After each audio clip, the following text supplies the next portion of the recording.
What's up, everybody, and welcome to a very lovely episode 16 of Good Kraken's Death Ratio. I am, weirdly enough, your host tonight, Ernell Pearson, alongside the man who's been betrayed. It is Garrick Bartholomew, not eaten. I know I'm not eating. I don't want to eat. Food sounds terrible. Yeah, Uh, tell the people at home what's going on, buddy. They need to know. Dude, I literally uh I'm on summer vacation. I'm off work today. Mm, I decided to go get some canes for lunch, as they do. and it was it wasn't because I wanted it yesterday. If I'm being truthful, but it was closed on Memorial Day, Yeah, so I was like, yeah. oh, I'll just go tomorrow, and then so I ended up getting canes. Everything tasted delicious. It tasted fine. I ate all my food. That Kings does. Yeah. Okay. But it was like 11:30, man, is when I ate my lunch. I had a pretty early lunch. That's pretty Mhm. normal for me. And then like 3 o'clock rolls around. I was like, dude, I don't fucking feel good. So I decided to lay down for a nap. And then I sleep a little bit longer than I expected. I didn't sleep until like 6. And then I woke up and I was like, I feel even fucking worse now. And just did not feel fucking great. And my wife was just like, do we have any Pepto? And I was like, I'm gonna go check. And then I found out we didn't. So I got over to fucking Winco across the street, dude, and no sooner did I pull into my driveway, I was just like, I'm going to vomit. And then Yeah. literally, I didn't even get my car in the driveway, man. I had to stop in the driveway before I pulled into the garage, and I had to puke on my car door real quick, and I was just like, Oh. here we go. And then I literally had to pull my car in after that. Then I got inside and I puked 2 more fucking times, and I'm like, oh my god, I'm dying. This is the reckoning of Canes, Oh no, dude. So are you getting dude. like the pain in the tummy? Is that what It's you're? just now it's just so fucking it just feels sour. Sour is the best way I can describe it. Where Oh it's just man. kind of Okay. hanging out. I don't have the cramps or anything. And dude, I will admit it was one of those times where after I threw up, I did admittedly feel quite better. Yeah. Yeah. But Yeah. not Okay.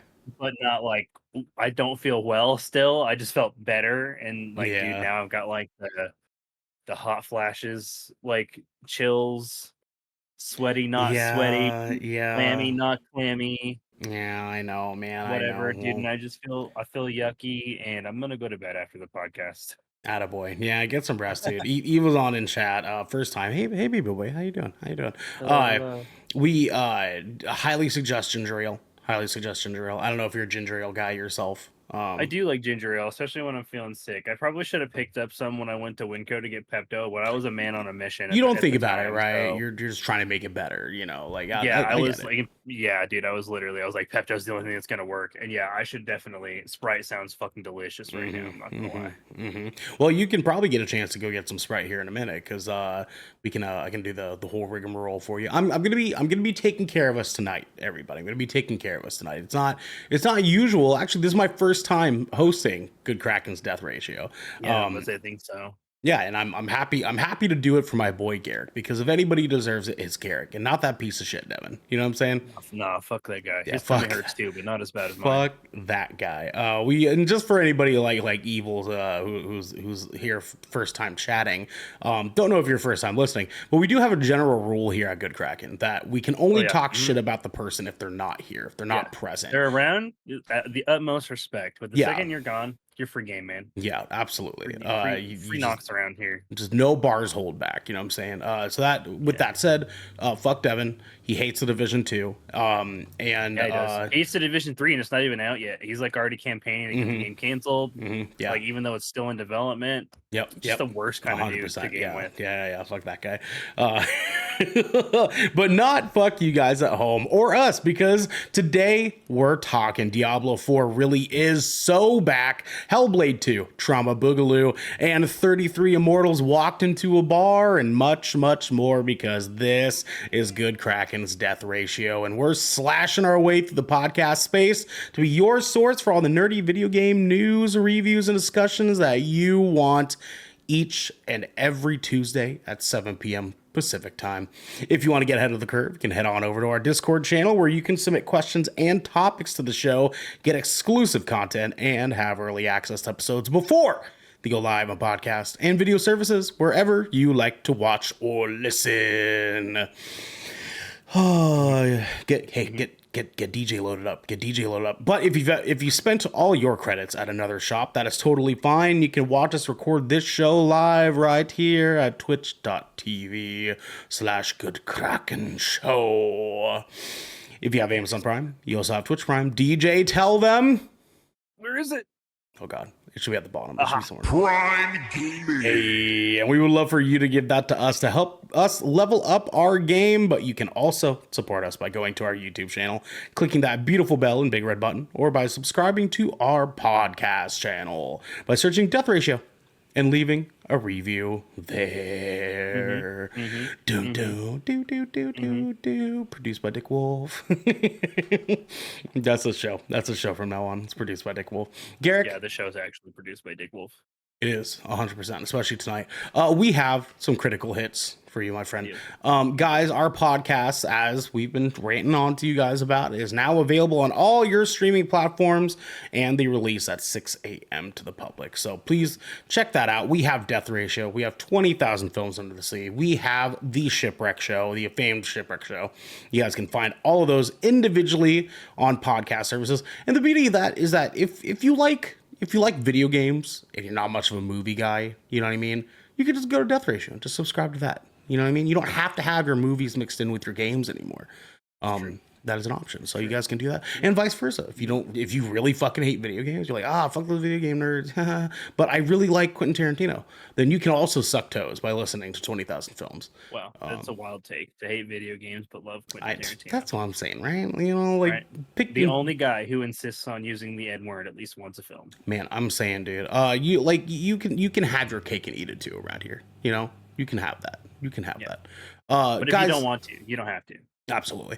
Do not forget, we have all other episodes from our shows on YouTube, and audio listeners, please be sure to follow us on there for more content. So there are some things like our weekly gameplay streams that we do not actually put on podcast services.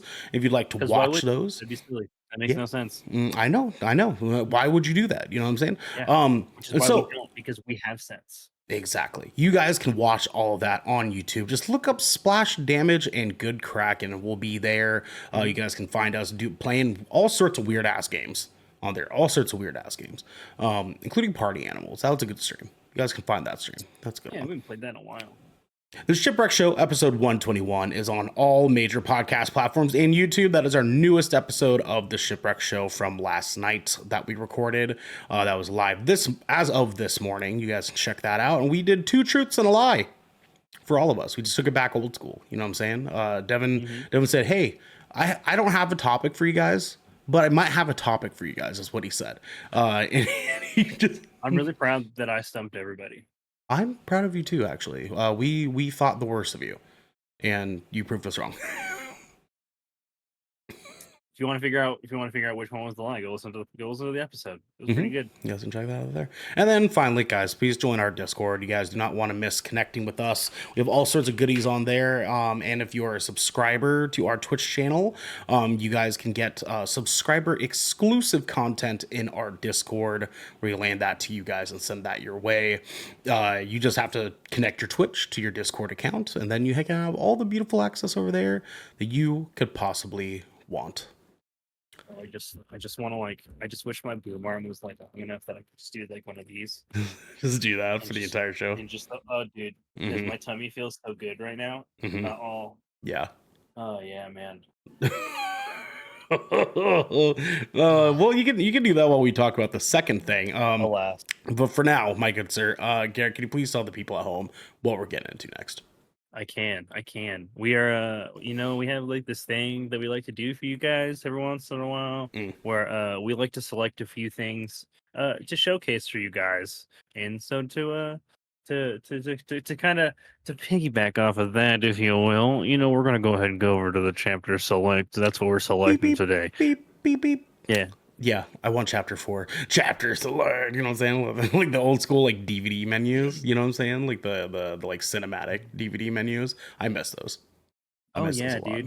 I miss those. I actually used to legit watch DVD bonuses. I remember there was this DVD that we had as a kid for Meet the Robin. Meet the Robinsons. I don't know Yeah, if you remember good that movie. movie. Good movie. And like as like a bonus on the DVD, like there was like an exclusive music video by Rob Mm, Thomas what on the the fuck? bonus. Yeah. And That's it was like the weird. song that he did for the movie. And like you could only see for like a while, you could only watch the video, like the music video That's on like the bonus wild. That is fucking DVD wild, my track. friend. I don't know how Wild to go times. with it, but you know what though, Garrick, we're not talking about movies tonight, my friend. We're talking about fucking video games, dog. I'm a Hell yeah. video game guy tonight. That's right. Hell yeah. And to start things off here for chapter select, Garrick, you have been diving deep into the pits of hell, my friend, I have. because the newest season of Diablo 4 has officially released, and you have just been just neck deep in Just in it. Diablo-ness. You know what I'm saying? So, Just in Garrick, it. we're going to give you a chance to talk a little bit about what people can expect in this newest season of Diablo and how it's been turning out for you so far. Absolutely. So we're in season 4 now of Diablo, folks. And this season is very aptly titled Loot Reborn, and it has turned me into a loot whore. And Yes, it it is a has. beautiful, beautiful thing. This is the first time I've actually felt compelled enough to actually get to 100 in Diablo 4, due to a number of reasons. I didn't even do that with my season 0 like druid character I beat the campaign with originally. He got to like 76, but this season I played a minion necromancer because they got some really, really awesome quality changes that made that build really, really like awesome and superior to some other things in the game. And but like aside from the class changes, which we kind of get every season, if that's pretty balanced changes to classes are pretty normal. We really got a loot shake up, and the game is now in the best place it's ever been, if you ask me. Mm, Even more so than when it originally launched. They have basically redone the way you grind for your loot, and the way you acquire your loot, and the way you upgrade your loot, like from the top down. In this game, I kind of mentioned it briefly that like they added new things like tempering and masterworking in the pit. But today, I'd like to actually, describe to you guys what those things really are and how they changed the game. okay. Because I know there was a great number of people that felt really burned with Diablo season 1 and Yep. the way they changed. Yeah, exactly. Like, yeah, with the balance changes, and loot wasn't really feeling great. But now they've completely resolved that issue, if you ask me. So first things first, when like they've stripped all of the gear, like all loot is basically you're not getting a legendary with 5 to 6 pieces of sets on it now. You're getting a legendary Oh that no. each piece of item has like an innate stat roll that it can roll on the base of that type of item, and then you're looking for 2 to 3 affixes on that piece of gear. So now you're literally like at a glance you can compare those 2 to 3 things on the item you just looted versus the item you've got equipped, and you can pretty readily tell whether or not it's an upgrade or not at a glance, which is a big quality of life change in my opinion, because there was a time where I felt like I was spending a lot of time in my menus looking at loot and comparing loots to be able to figure out whether or not something was worth an upgrade. Um, and it's been really satisfying now because not only are legendaries satisfying to hunt for, but rare gear actually legitimately serves a purpose in the end game now. Like you're not just looking for a legendary and only legendary items to improve your build. Sure. Probably until you hit like 80, like finding rare yellow quality gear, and being able to temper it and re-roll it and add affixes to it is going to be a really, really, really satisfying way to upgrade your character. And you do that through the new tempering process, which is one of the new upgrade features that they added this season. And as part of that tempering process, you get to pick and choose what affixes you add to your weapons, so or to your gear in general. So rather than having those 5 or 6 items that roll randomly on your gear and you just hoping you get like this absolute god roll piece of gear that does like everything you need it to do in one drop. Now you're just comparing 2 to 3 things. You're only looking for 2 to 3 things in a drop. You really, if you get 2 of them, you can hopefully enchant the third one, right? Like that's already a better Right, option right right, there. right. So like gear becomes more viable for you at a much earlier stage. But now there's like a new loop. So say you've got like a piece of gear that like the general stats are an upgrade. Now you're going to go to the blacksmith and you're going to try to temper that item. And to temper that item, what you're going to do is you're going to go to the new tempering menu, and you'll actually have a list of things that you can add to your weapon very similarly to like the Codex of Power and legendary aspects, but it's just going to be individual affixes for your weapons. Regular and sacred gear, you can roll one additional affix onto, and ancestral gear, endgame gear, you can roll two additional affixes onto. And what's nice about the way this function is you can target exactly what you want to try to be getting for your gear. The biggest thing is like I was rolling a minion necromancer, so whenever I would temper my gear this season, I was trying to get stuff that would enhance my minion damage. So I would be able to go to, like, I would select a piece of gear. I would then be able to temper it, choose a summoning augment that I know would directly give me at least something to my to one of my summons, whether it's my minions or my skeletons, my mages, or my gold. Right, I know when I temper, I'm going to hit one of those three things. Right, Okay. and I Okay. benefit from all three of those. But the one I want specifically the most in this case is the skeletal mage one. But if I don't get the skeletal mage one, those two other ones give me like a minor boost to my gear, but it's not a preferred roll. So now there's still a little bit of gambling in there, but assuming you get the temper you want, now you're going to add that new legendary aspect onto it. And they've completely and fundamentally changed the way the Codex of Power works.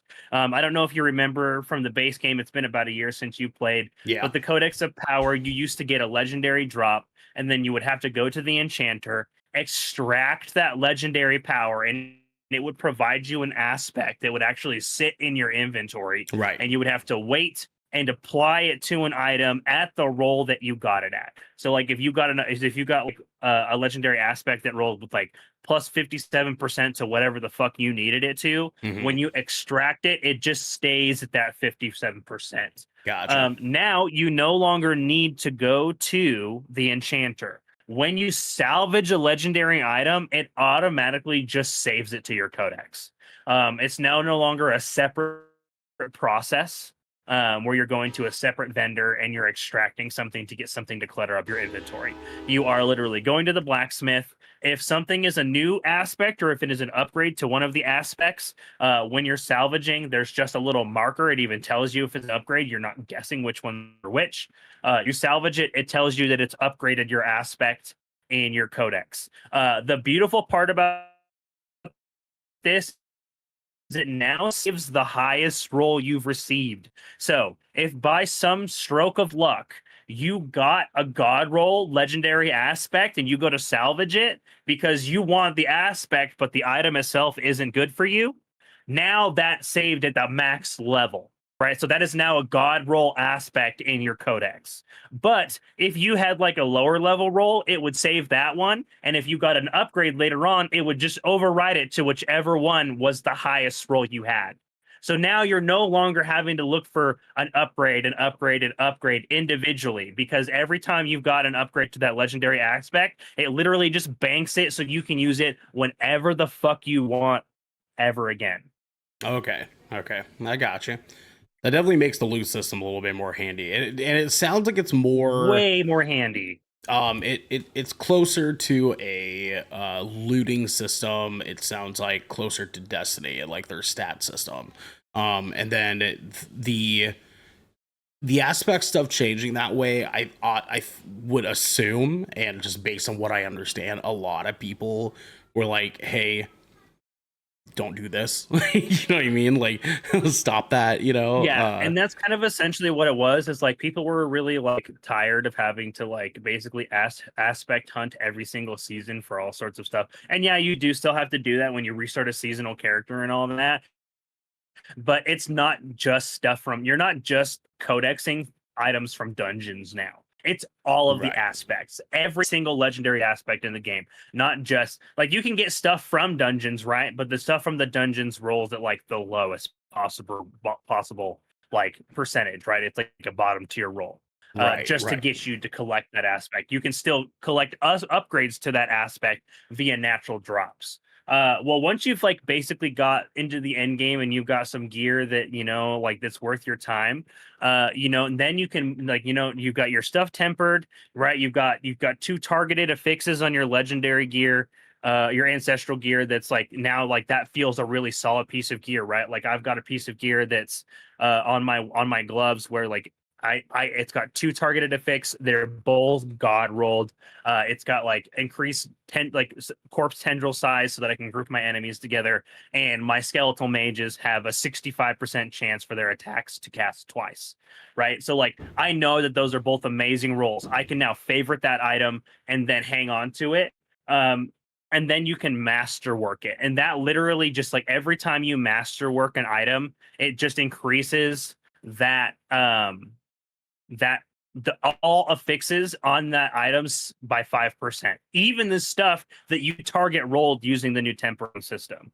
Right. So if Gotcha. I got a Okay. god roll that's like 22.5 increased corpse damage or corpse tendril size, and I'm tempering it, that 5% is hitting that 22.5 as well. So now it's a god roll on top of that, and it's still getting increased, right? So like For that sure. now, like Okay. if each upgrade is even more rewarding and even more rewarding, and you do this masterworking process through the new end game loop, which is a new end game piece of content called the Pit of the Artificer, and this functions almost identically to Greater Rift. You go to Karagar, you open the Artificer's Pit, you literally go in, you have a tier level, you have to complete it within 10 minutes based off of the number, like the time you have left on the clock and the number of deaths in the thing. You jump up X number of tiers and you complete the next one. You get currency that you can now use to masterwork your items. You rinse and repeat that process. Gotcha. And like this all feels so much more worthwhile, all on top of the fact that they've enhanced the leveling stuff, because a big part of the season is skipping the campaign. A lot of the players are going to skip the campaign and just raw level their characters. Right. That's very common practice. That now feels much easier to do, because the end game content Hail Tides, which used to be locked exclusively to World Tier 2, World Tier 3 and 4, excuse me, is now available to all players, regardless of campaign completion status or World Tier, for all players to engage in for an extra experience boost. They've changed the way activities in the Hell Tides work. Monster density, there's a new threat system inside the Hell Tides. Each time you hit like a little notch on the threat bar, a swarm of elites hits you. Once you hit maximum, your threat bar starts to drain in reverse, and then when it hits those chunks in reverse, it starts swarming more enemies at you until it ultimately empties, and you have to fight a new super elite enemy called a Hellborn, and they drop malignant hearts, which are a new currency, they were released in season 2, but they're used differently in this season, Okay. to summon the new Helltide mini boss, which is the Blood Maiden. And now, so basically, now you have a loop inside the loop of the Helltide, where you're doing activities inside the Helltide to be able to get your cinders, to search your loot, to hunt this boss. You're looking for your loot, looking for greater affixes, and greater affixes are a new god roll that basically only shows up on items with natural drop. So when you re-roll via enchanting and stuff, you'll never find a greater affix. The nice thing is about this is they've got a nice, beautiful indicator. You always know if something has a greater affix, if something has a god roll on it. You do not have to guess. It drops on the ground with a Okay. little red star next to it. You pick it up, it's got a little red star at the top. You hover over the item, there's a little red star next to the actual fucking stat that has the god roll. So Okay. they literally tell you this piece has a good stat roll. No, really, this piece has a good stat roll. And then you roll over it and they're like, that one's the good stat roll. But you can even get hit with 3 legendary greater affixes. So you can still get a true god rolled item, and you're now no longer guessing if it's god rolled, because it's gonna have 1, 2, 3 stars next to it, that bad boy, when it drops, and you're gonna be like, that is a dope piece of gear, which is fucking sick, because now you can trade every unique and legendary in the game except uber uniques. there is now an actual trade economy in the game. So you can actually hunt for those god rolls, toss them in trade chat, and legitimately trade good rolled items with other players. Okay. Okay. So these items, because I'm trying to translate this for people at home that might not fully understand like what the fuck's going on. Sure, 'Cause sure. this is a lot of information. These pieces of loot that specifically have these just wild tier rolls on them, meaning Mhm. stat boosts, things like that, that you add on to Yeah, it. the greater affixes that they call them, Are or like the boosted rolls. are those exclusive to end game content, or can you run into those at any point in the game? You're definitely going to. I'm pretty sure there's a threshold on those. Once you start getting into World Tier 4, you're gonna start seeing those greater affixed items more often. Okay. Okay. I do believe they are exclusive to World Tier 4 because they do want to try to encourage that natural chase, right? So Right. you Right. want to get good drops, right? And then you want to temper those drops, and then you want to increase your world tier. Well, once you've tempered your drops and you've got your greater affixes, right? And you have all of your things, now you want to bump it up to world tier 4 so you can start doing Pit of the Artificer, so you can look for your greater affixes to increase your gear even further, right? Now, once you've done all that, right? Like you've done like you've got your tempering done, you've got your god rolls on your items, you've got your master working. Now there is a brand new challenge aside from the Pit of the Artificer, which is the true endgame content in the form of tormented echoes, right? Echoes being uber bosses. That's the language that they use for uber bosses. There are 5 uber bosses in the game now, Okay. not just uber Lilith. They basically added a new uber boss each season.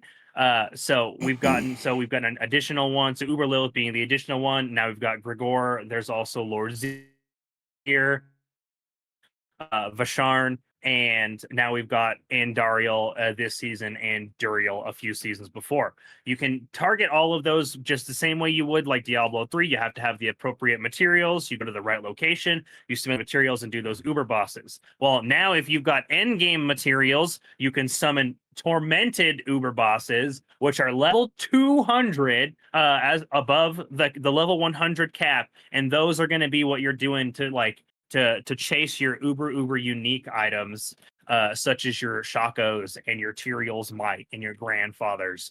And say you're looking for one of those really specific uber uniques, like you really need a Shako, but you're only getting like a Tyrael's Might, you can actually salvage that uber unique and get a smoldering spark.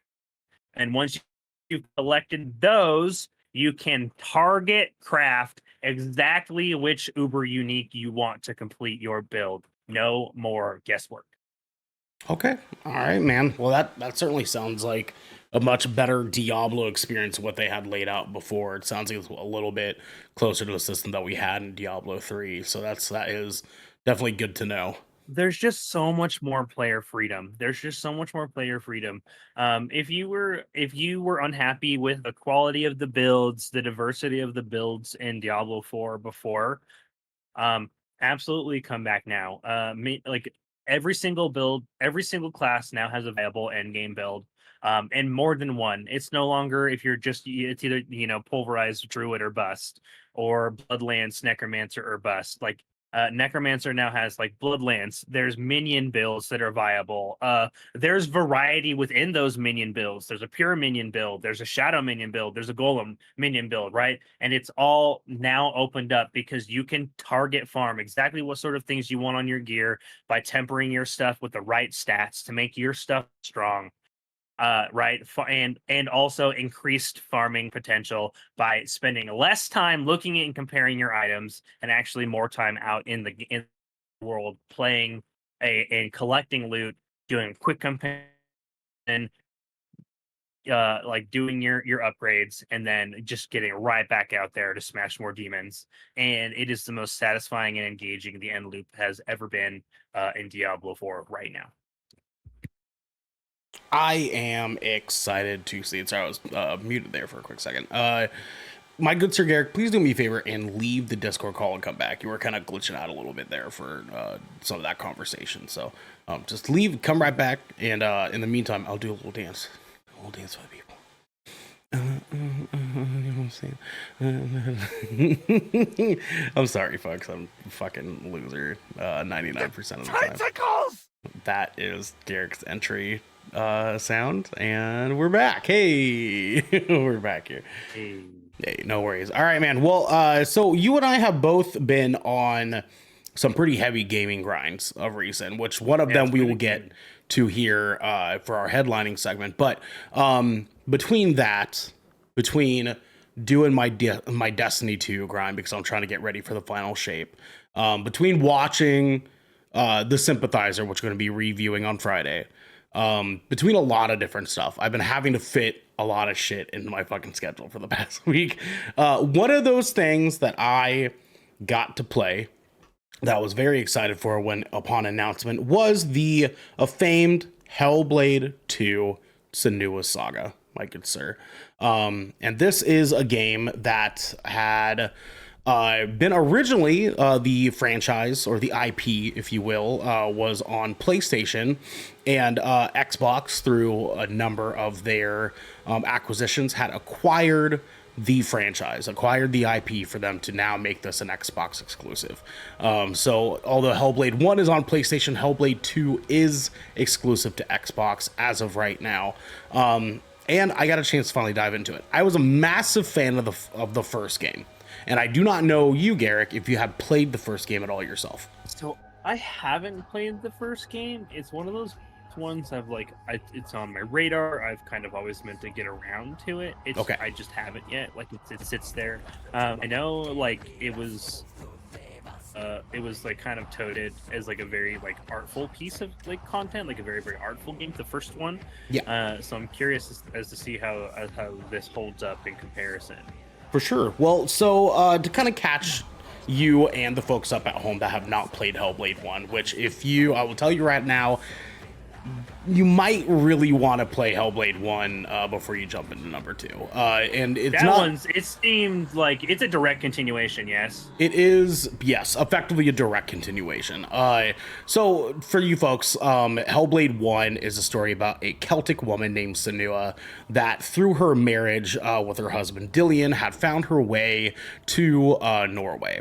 And in that process, she got married, her family was there, all sorts of wonderful, wonderful things. But the very beginning of Hellblade 1, we find Senua in a situation in which she has a journey she's going into that can all but be summoned up that her husband has been killed by a group of Vikings called the Northmen. And she is now traveling, or trying to find her way into hell to see if she can trade her soul for her husband's. The issue with this is that Senua, our wonderful main character, is unfortunately suffering from psychosis. So what that sets us up in is the situation in which the events of the first game and what is happening in the first game and what we see in the first game, we do not know if she is actually experiencing or not because of her psychosis. And the psychosis is manifested in a lot of different ways. It's not just visual. Like, you see a lot of games that are like, oh, wow, like there's some weird trippy shit that we're seeing. This character is obviously mentally unwell. They're seeing things that are not actually there. They went as far as to add all sorts of different aspects, including audio design, which is the highest. I know it's a lot of audio. A lot of what? You were glitching out again for a second. Sorry. I was about to say, isn't a lot of her stuff manifested as like audio clips? Or, audio, in-game audio stuff for her psychosis, I mean. Yes, yeah. A big fat chunk of it. So it is actually recommended from the developers that for either of these Hellblade games, you play these games with headphones on. The best headphones you probably have for gaming, please fucking use those. If you have surround sound, even fucking better. Because these voices that Senua is hearing inside of her head, we can actively hear in-game while we're playing, saying all sorts of different things that are not just for the narrative of the story, but are also speaking actively to you, the person who's playing the game, by giving you hints of what direction enemies could be attacking you from, or when to dodge an attack while you're actively in combat. But they also are trying to trick you because their voices in your head. They will sometimes accidentally tell you, dodge now, move out of the way, and then you will, and nothing will actually be there. It's some pretty wild shit, and the first game dives super deep into the not just the story of Senua and what's going on with her and trying to get her husband's soul back, but also generally speaking, conversations around psychosis and schizophrenia and people that suffer from very terrible mental health issues, that at this time in history people did not understand. There is something in the story, and I don't want to spoil this for anybody. There's something in the plot line that describes and talks about what caused Senua to have this sort of psychotic break, that it has spiraled everything into what the first game was. But I am not here to talk about the first game. I'm here to talk about the second one, my good silly Garrick. The second one is a direct follow-up to the first game, in which the first game sort of pretty much ends with Senua kind of accepting, you know, what she has, and she's in better control of her psychosis, right? In the second game, we find that Senua has actually allowed herself to get enslaved by the Northmen, with the goal of her finding the king of the Northmen and killing him herself as revenge for what happened to her husband. So we are classic revenge story. Love it. So we are now traveling our way to Iceland, where her and the other Celtic slaves from Norway are now being taken, and we are on our journey through Iceland. And via this process, so we start the game with her on a slave ship with a bunch of Vikings sailing this ship, and a massive storm is on the coast. The storm destroys the ship. Senua survives the storm, wakes up on a shore in the very close aftermath of this, and finds that all of these slaves that were on the ships are now being slaughtered by these Northmen because they're trying to fight back, they're trying to escape, and the Northmen are just actively just destroying these folks on the beaches, on the shores of this beach. And we wake up, and Senua decides, I'm going to take up arms and try to help these slaves. I can't let them die. So what I have here is actually a piece of in-game footage that I recorded for us, to be able to show everybody at home kind of what we can expect, or what you guys can expect out of this game. And it's and I'll kind of still talk over it. I'm not gonna have us sit and watch the entire thing just in silence or whatever, but for you guys, Senua takes up her sword, and I want to start off here by kind of just going into the nitty-gritty of my thoughts on the game. This game, Garrick, my boy, is the most stunning video game I've ever fucking seen.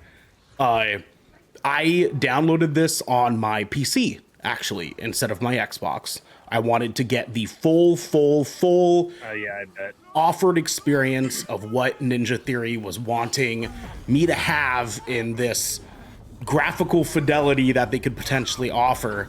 And this game is just insane. This is raw footage that I recorded from the game. And as you guys can see, the lighting is insane. The textures are insane. You can see every rock on this beach.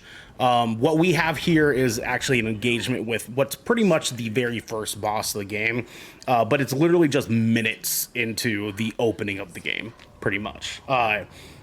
Now, Garrick, my friend, although this game is stunning, I did have some issues with this game. And I think a lot of it might arguably be because I was such a fan of the first game. I'm having some trouble not comparing the two. Because what we have effectively here in Hellblade 2, Senua's Saga, is effectively Hellblade 2, Senua's Saga. This is pretty much Hellblade 1 with more. Just more of it. It's just more Hellblade 1. And that is awesome and also kind of troublesome because we have a situation in which a lot of people were hoping that Hellblade 1, this 9 to 10 hour gameplay experience, depending on whether or not you're a completionist, it can sometimes hit 12. If you're just cruising, you can maybe get it done in like 8.5. And it's a pretty fairly short game. This game I beat in 6.5 hours. So this is a shorter experience than the first game. The combat, although visually stunning and visceral, and very, very, very, very, how do I say it? It feels more violent than the first game is. To me, comparatively, this was the difference in The Last of Us 1 versus The Last of Us 2, where like all of the combat scenarios just feel more visceral and more energetic and more violent, because we're in a position in which we're really, really trying to survive. And although that is still present that is present in this game, the combat actually weirdly worsened compared to the first game. Whereas in the first game, you could be fighting 6, maybe 7 of these Northmen that Senua is seeing at the same time, and you're actively having to dodge them and like manage which one of them are coming at you and what attack you're going to dodge and what attack you're going to give them. Whereas this one is very, very focused on this beautiful cinematic visual that they're trying to portray here, this cinematic gameplay they're trying to portray, that they only allow you to fight one person at a time. And what happens is that throughout the course of these different combat situations in the game, a majority of them, and not all of them, but a majority of them, is Senua fighting people in the midst of a sort of like battle scenario where there's multiple people sort of involved. And you're fighting one person, taking them on, the same sort of combat system that the first game had.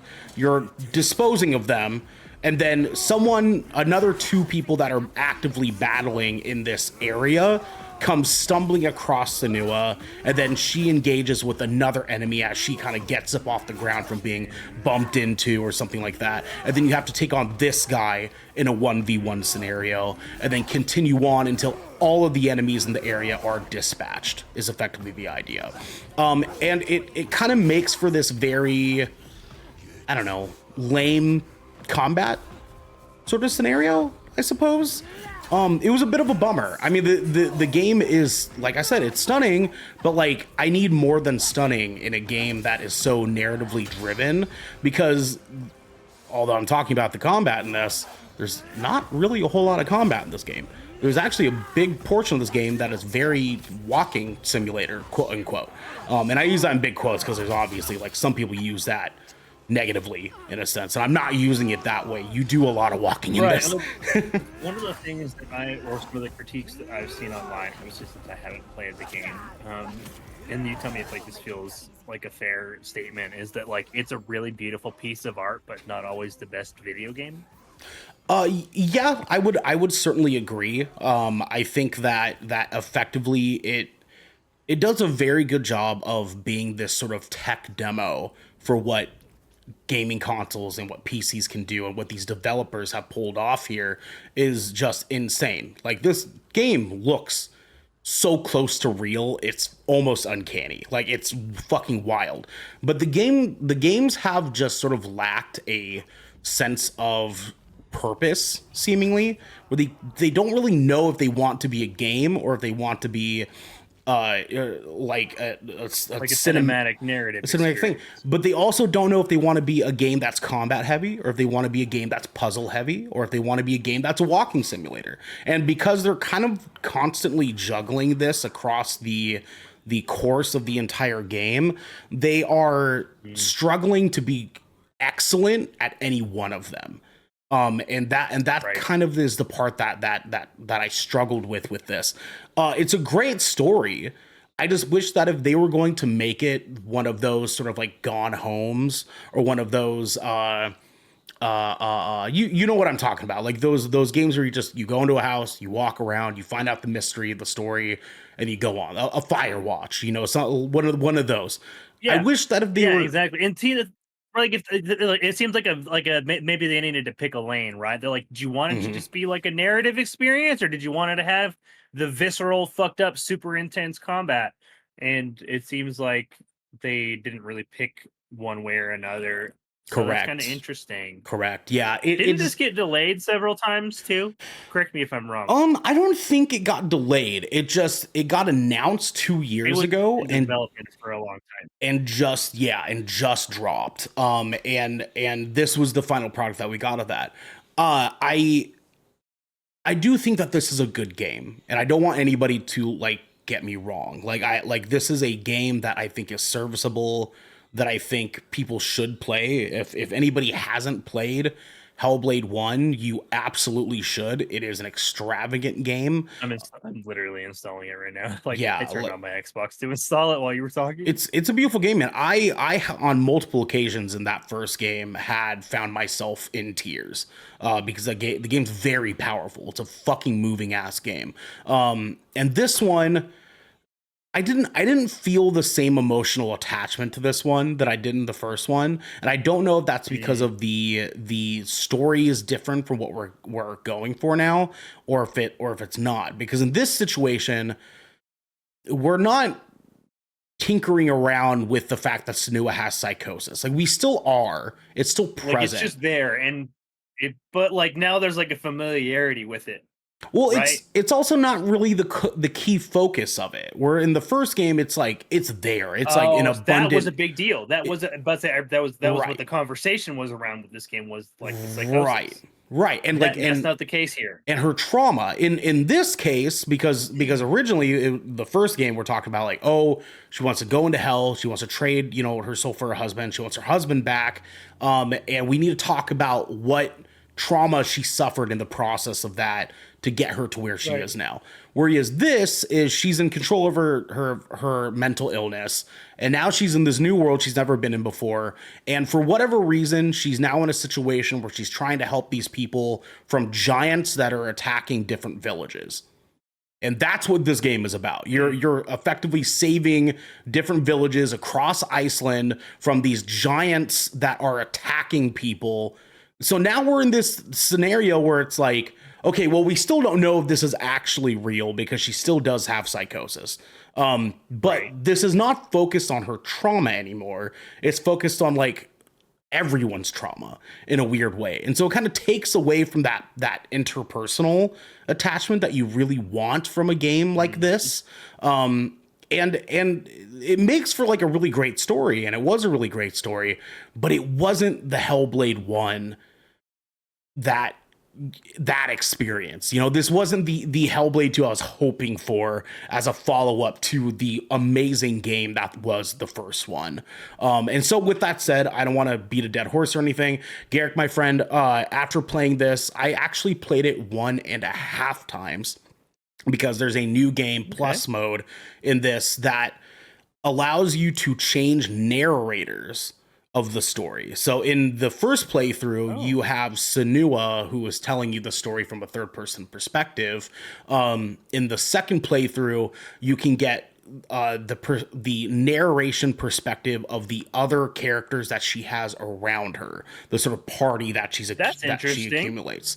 And it is interesting because it does kind of give you a little bit of a different sort of angle of how to experience this story, and that I did think was really, really cool. Like I said, the game is beautiful. It's fucking extravagantly beautiful. There are some story beats that I thought were fucking great. There are moments I was like, oh shit, this is fucking hype, dude. And there's a few hype ass moments, and you know me, I love a good fucking hype ass moment in a video game, my friend. And there are a few of those. So I don't want people to think that this is by all means a bad game, because it's not. It just didn't live up to my own expectations, and I feel super shitty about that. But because of such, Garrick, my friend, this game is going to get a 7.5 out of me, my friend. You fool. Yep. That's a movie score. We don't do movie scores here. I know. I'm sorry. I'm sorry. I'm done. It's my first time. We haven't done a hands on in a while. So I know. We got play it now. Uh-huh. Play it now. Play it, wait for sale, or pick it up on Game Pass, deep sale, or skip. Oh, well, it's already on Game Pass, so I suppose technically. But if it Yeah. wasn't on Game Pass, would you recommend somebody pick it up at its $50 price point, right?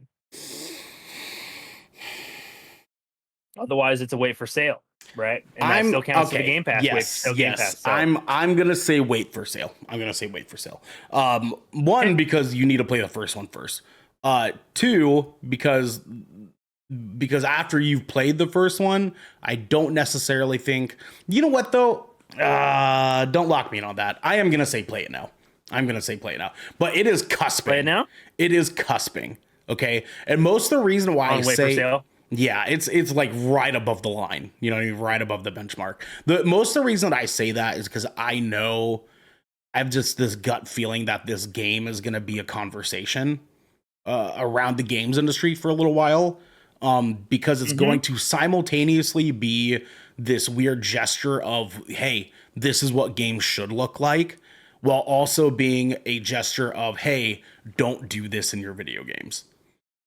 Because this is teaching us two great things here. One, make your games fucking stunning. This is what consoles can do now. This is what video games can look like now. While also being a, hey, maybe you shouldn't make a sequel that is almost identical in gameplay to your prior title.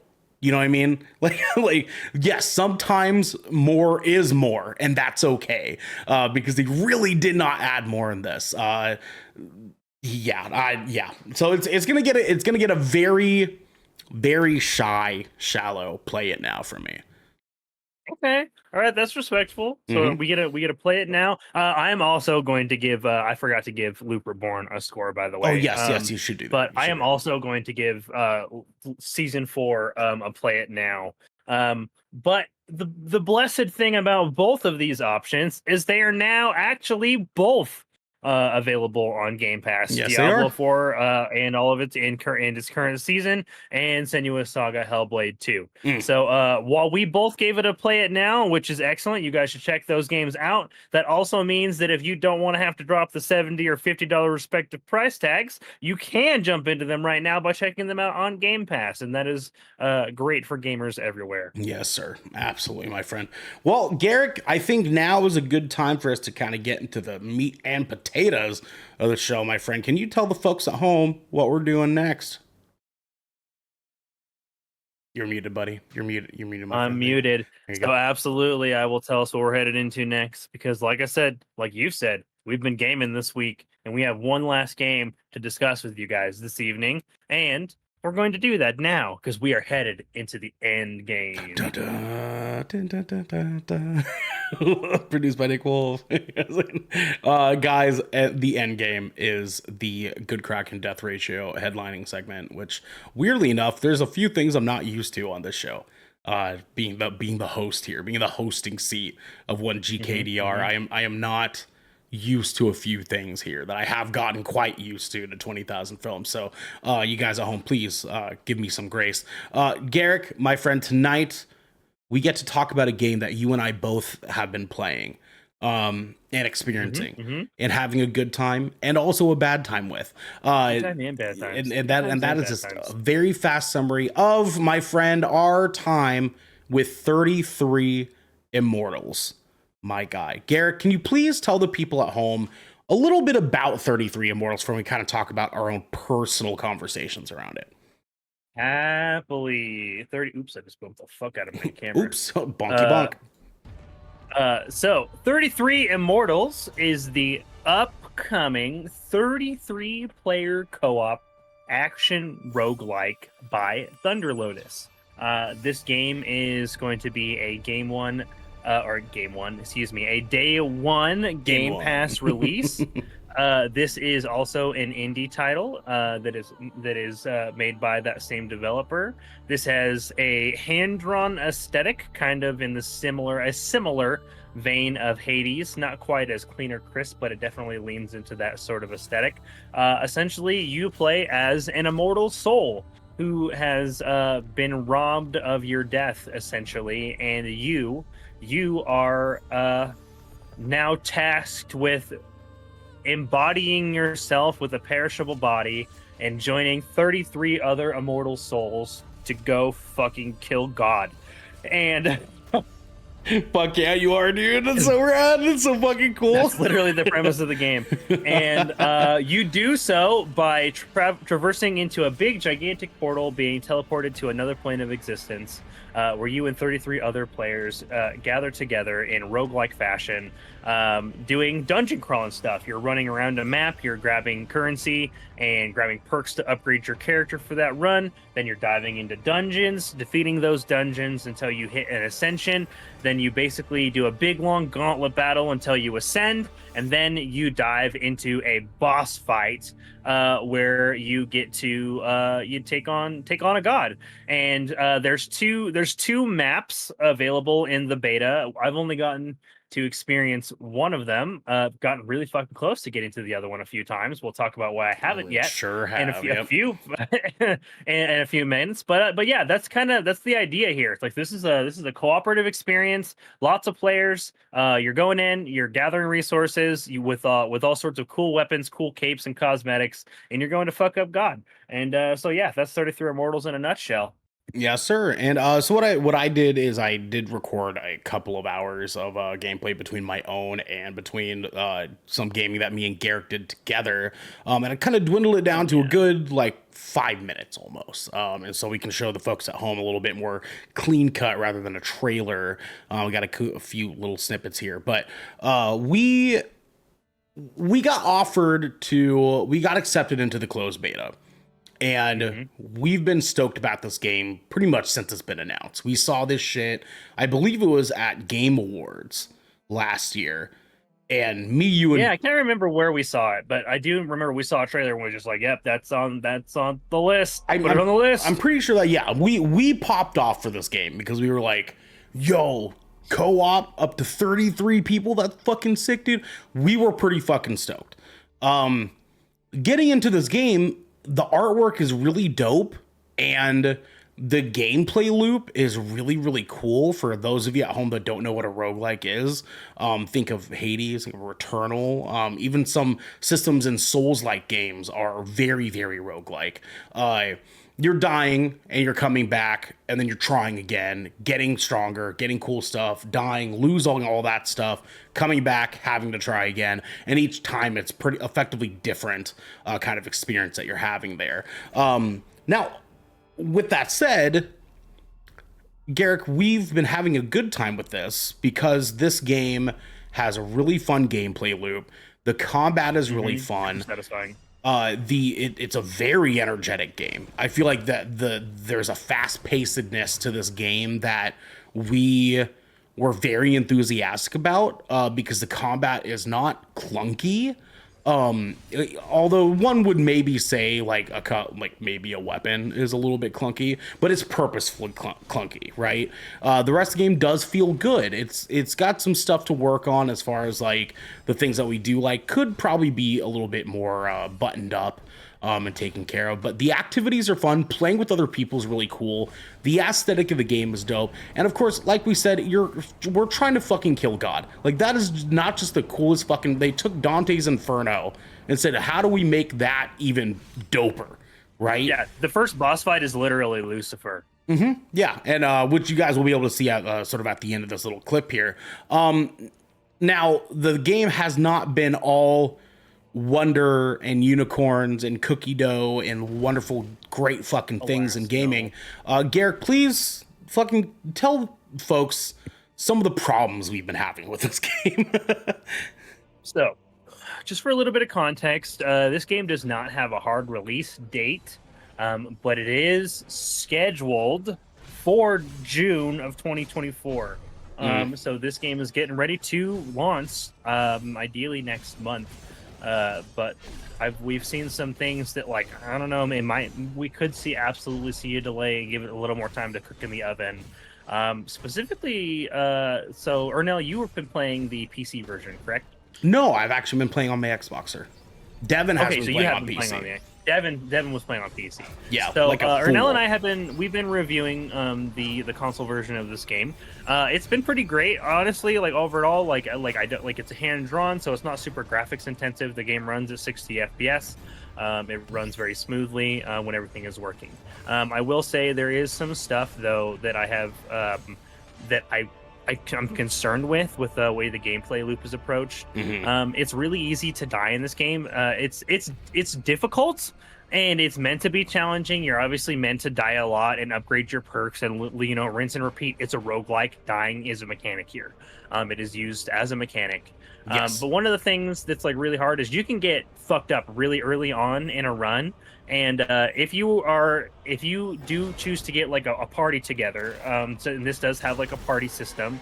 Even though it does have 33 players, you can only get together 3 of your own. Thank you. I was Right. going to come back to that here in a bit, but yes, that's good to touch on. So, but that's like one of the only things I was like, I wish they would have maybe at least bumped it up to 6, because if we're doing 6, then obviously we can still hit the 33 title here. But it is kind of frustrating to know that this is a co-op game that's got 33 players, where I am expected to cooperate anonymously with 30 other people, Yep. essentially, Yep. with no comms, with Yep. no voice chat. And that's really difficult and interesting in a game like this. It does have a ping system and all that stuff. People are not using it really effectively. Wait, there's a But ping system? basically, yes, there's a ping system.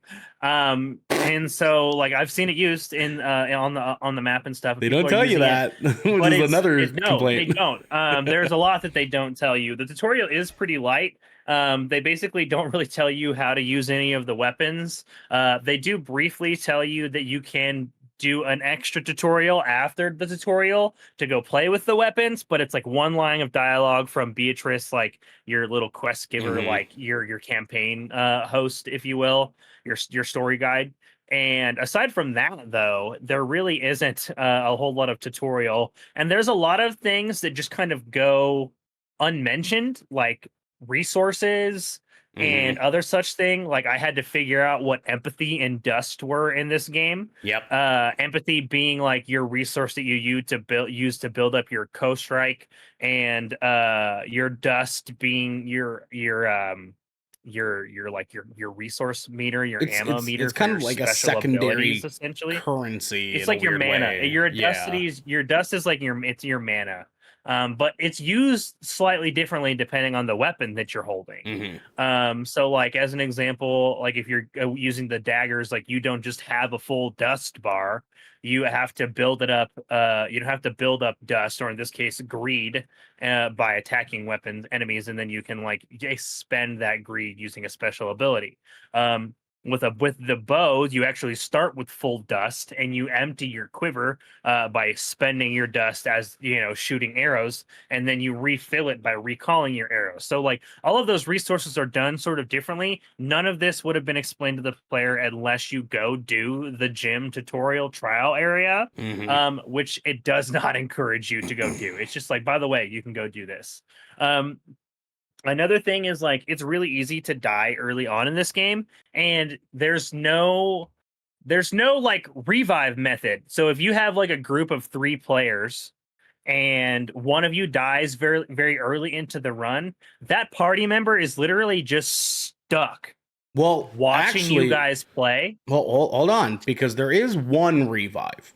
You get one revive, but you come back with half a health with bar. half HP. Right. So you get like a revive, but you can be knocked out of the run still very, very quickly. Yes, So you yes. basically get one revive and then you're done. So you have 2 lives per run effectively. Mhm. After that second life is up, though, there's no way to bring you back in that run, as far as Right. I'm aware. Yes. If there is, it has not been explained at all. But the worst part about it is you're stuck spectating essentially. And then a run can take like 30 minutes. hmm Um, so like if you get knocked out in the first torture chamber, or the first dungeon, you're out 15 to 18 minutes while your 2 buddies are working with the other players trying to finish their run, Yeah. right? You can't even go back to the lobby. Like I would be more than happy to see an in-game event, or giving the ability to spend those in-game in-run currencies to revive my my fellow party members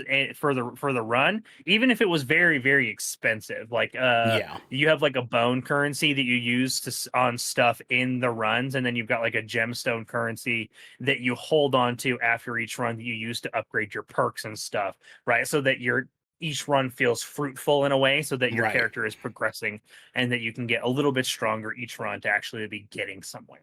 Right, it's not just a rinse repeat, and hopefully you're getting better skill wise. There is like an actual progression to hopefully improve your run success rate. Um, but you've got to do a lot to get there. And that's fine. Like that's an okay loop. Like it's part of the gameplay stuff. But like the worst part about it is like there's a lot of crashes in the game right now. Yeah, let's talk about that, buddy. Um, Yeah.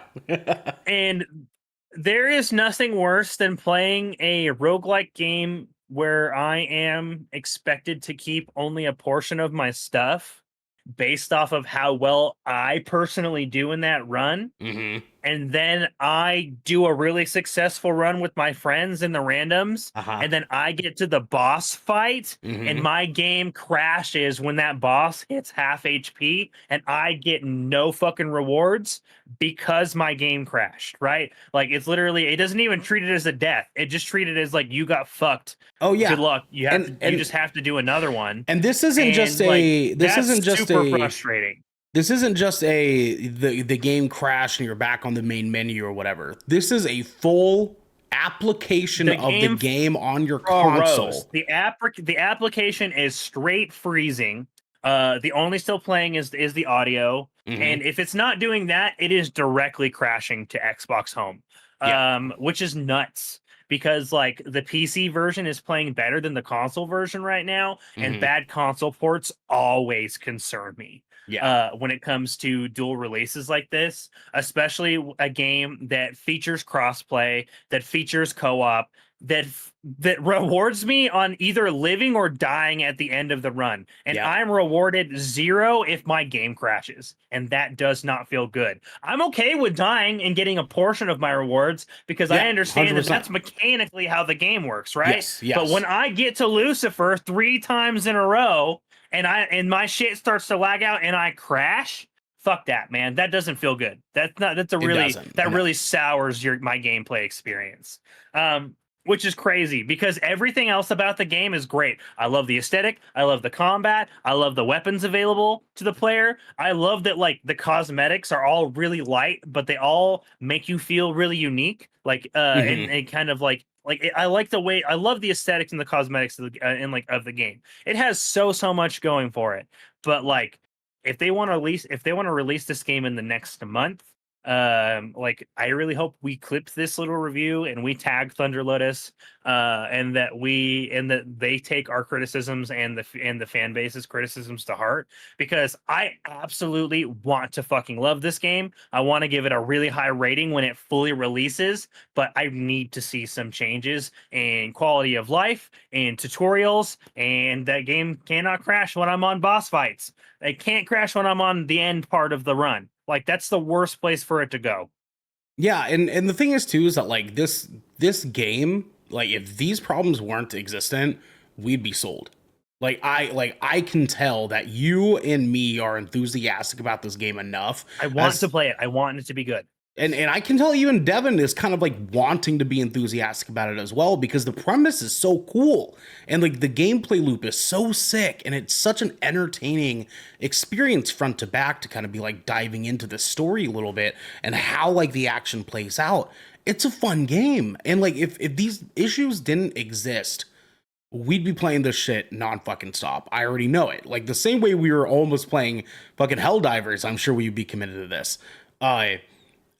The problems are egregious, and it's not just egregious because there's so many of them. It's egregious because They're game breaking. they're game breaking. They're massive issues that are existent at any given moment. You know what I mean? And that is problematic as fuck, man. No matter how good your game is, no matter how much fun it is, if your game is crashing to the console home screen, that's problematic, dude. Like Yeah, it's not even server disconnects or anything, right? I could understand server issues. It's a beta. That's why we test these things, right? Mhm. But like Thunder Lotus, I'm just very concerned about the console state right now. Like, I really, really, really want to play this game, especially if you guys are planning on launching it in June. Mhm. Like, please spend some time polishing your console product, especially when the beta launches, and one of the first things you guys have to do is send out an email saying the Xbox version of the game's not working.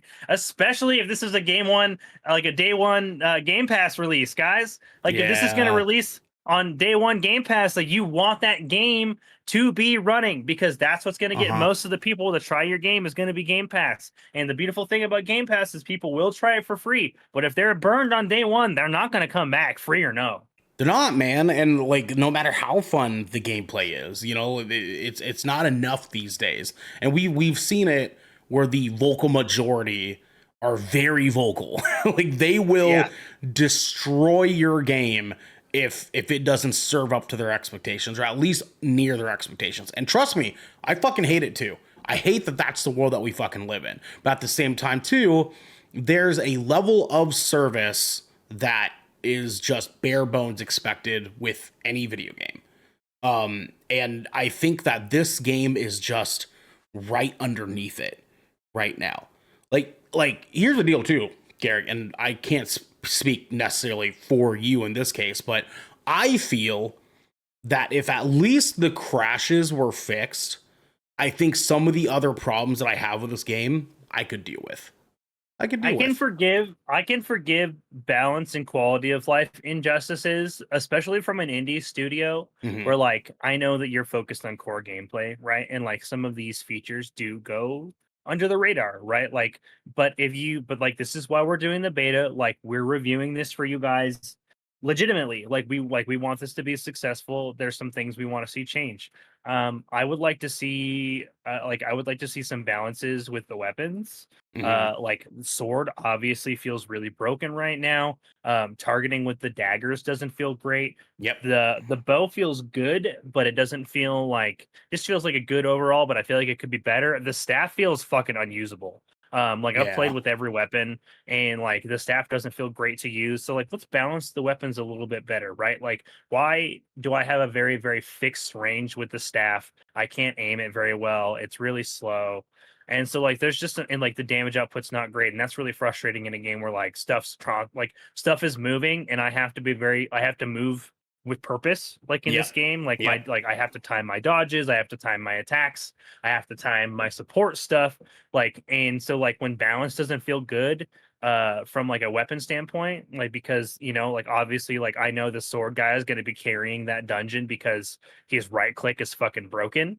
Yeah. um and that he's going to be able and that he's going to be dealing most of the damage, and that the only reason I'm successful this run is because I can kite, because I have a bow, right? Like, not necessarily the greatest feeling. So like, let's work on some balance changes there, right? Like, add a couple of in I want clarity on some of the in-game events too. Like, when that bullet hell stuff shows up in between phases, like, let's get more than just a visual indicator, or at least tell me, the player, what those sorts of stuff, like, what those things are and why they're occurring. Not just being like, oh yeah, fire tornadoes, right? Or, oh yeah, like, meteor shower, Right, right, right? right. And like, I just want a like, they can happen. I'm fine with them happening. Just give me a lore reason so I understand what the fuck's going on. Uh, right? And like, or at least give me some indicators, like, so that like I understand what I'm looking at. Because like, obviously, like, there's one ring, and then the second time it does it, there's two rings, and I don't know what the rings mean. They might not have a Yeah. meaning. They might have a fucking meaning, but I'm missing context as the player. And like, it's a little frustrating to be like already fighting for my motherfucking life, and then next thing I know, I'm literally dead because 90,000 fucking fighter tornadoes spawned exactly where I was standing, and I don't know why they spawned. A timer on like when the next phase was going to happen would be really nice. Like, I'd love a countdown for when those for when the torture chambers spawn, right? So like, we have it, so like, everybody on the map has an indicator of like, this is what's coming up next. We know we have to be working as hard as we can until this timer comes up, and then timer pops, bullshit spawns. We do our bullet hell thing, and then we all rush to a torture chamber and go from there, right? Like, that's what I would love to see. Like, that loop, like, that's how I would like to see the loop improve.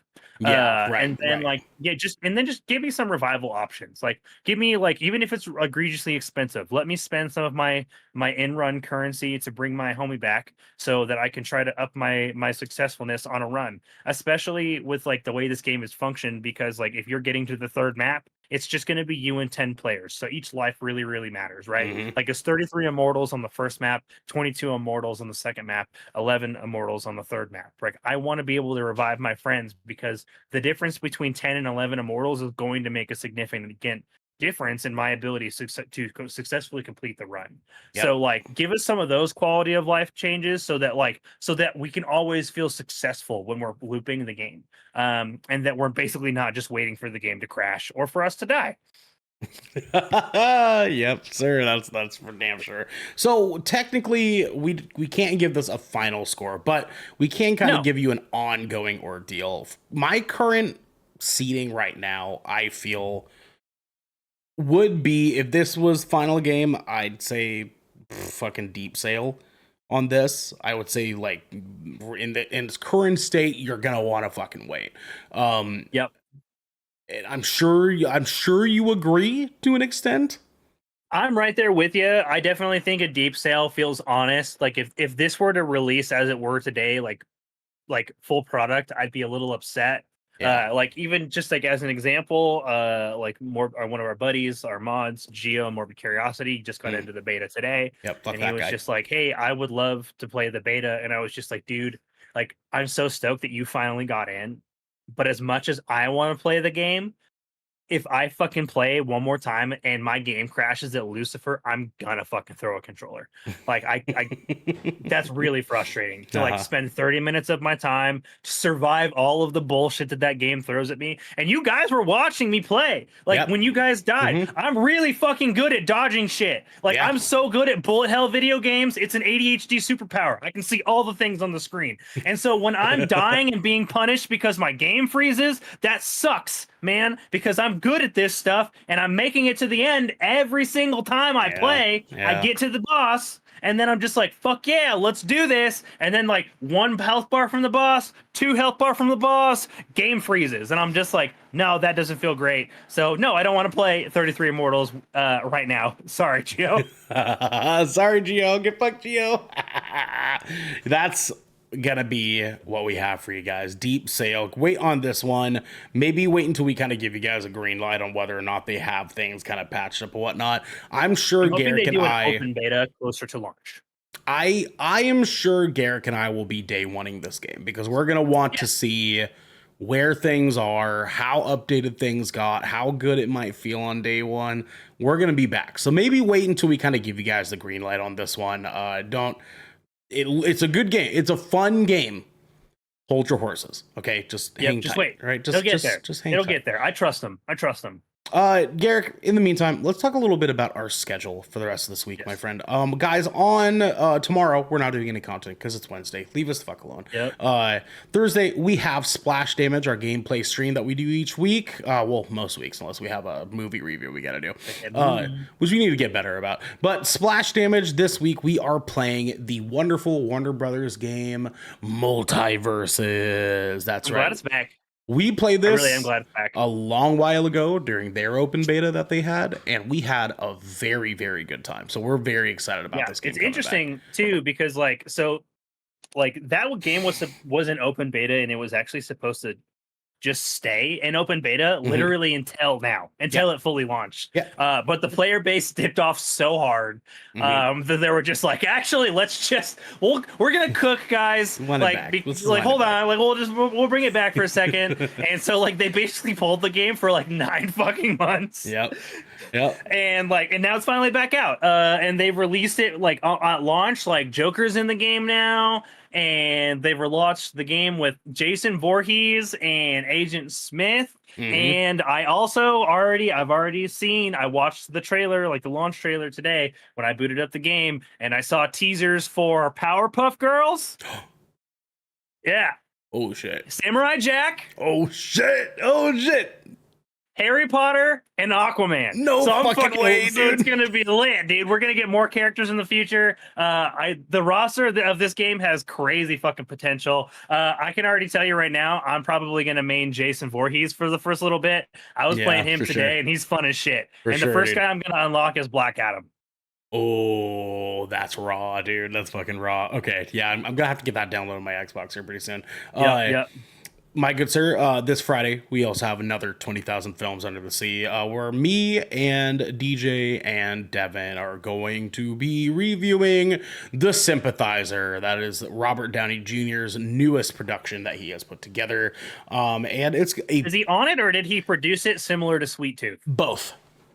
He is in it as a character, and he has produced it with his wife. And it is pretty damn good. It's based off of a book, yes? It is, yes, of the same title. Name? Yep. Very interesting, actually. Very interesting. I might actually want to look into this book at some point because it's good subject source. So with that said, guys, please let us know your thoughts on 33 Immortals if you got a chance to play it. Let us know if you're excited to play it, and let us know. Actually, let Thunderload us know, please.